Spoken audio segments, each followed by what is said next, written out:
see as the key highlights of PNG delegation to India this time? I think this is the most important overseas trip ever taken by Prime Minister O'Neill so far in this government, in the sense that our trip to India, one of the upcoming major superpowers of the world, is going to open up new doors for opportunities for both Papua New Guinea and Indian companies to interact more and to do more business. And India for Papua New Guinea is a very big market, and likewise Papua New Guinea is also another market for Indian IT technology, capital and expertise.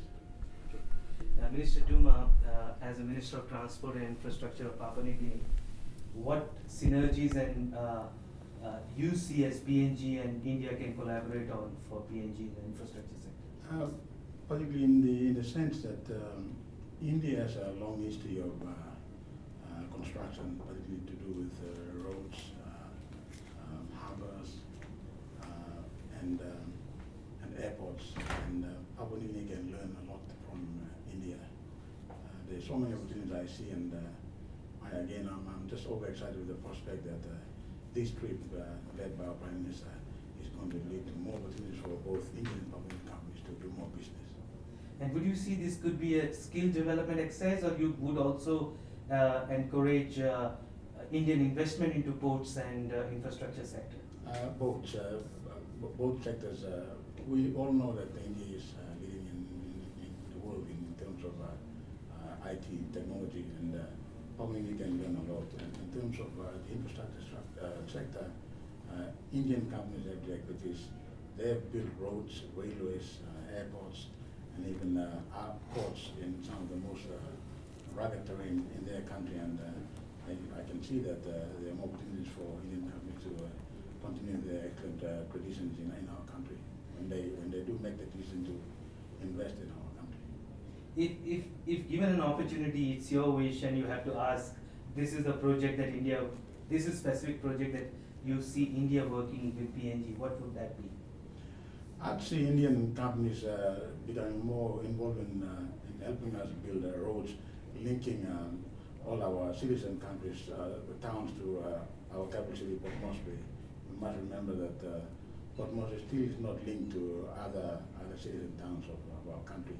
And that is where I see Indian companies can do a lot more. They can help us a lot in that regard. Thank you. Just last one. And this is offline, but I just checked. One of the things that on the sidelines CIA mentioned to me personally, that they wanted to come to PNG for a long time, but they got burdened with the brokers in between, in India as well as in PNG.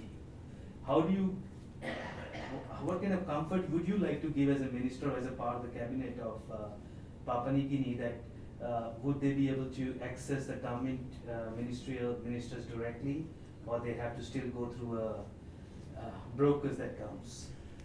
What would be your advice to these Indian investors? How should they approach, let's say, Ministry of Infrastructure? My advice to any Indian company is that they are better off approaching the ministries directly. We've got government departments. We've got the two High Commissioners, both the Indian High Commissioner of Papua New Guinea and the PNG High Commissioner of India. The official channels are there.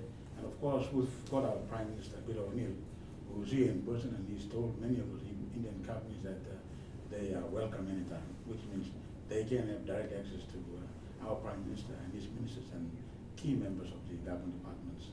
And if a credible Indian company comes and try to approach you, would you give them a direct your direct? I would allow them access anytime. Like I did when I last came here to India when I was Petroleum and Energy Minister. I was a guest of Petronet on the foundation day. I was asked to give a speech, which I did, and I did make the point that they were welcome to come to Papua New Guinea and to even to see me directly if they wish to. I'm sure most of our ministers are very easily accessible, unlike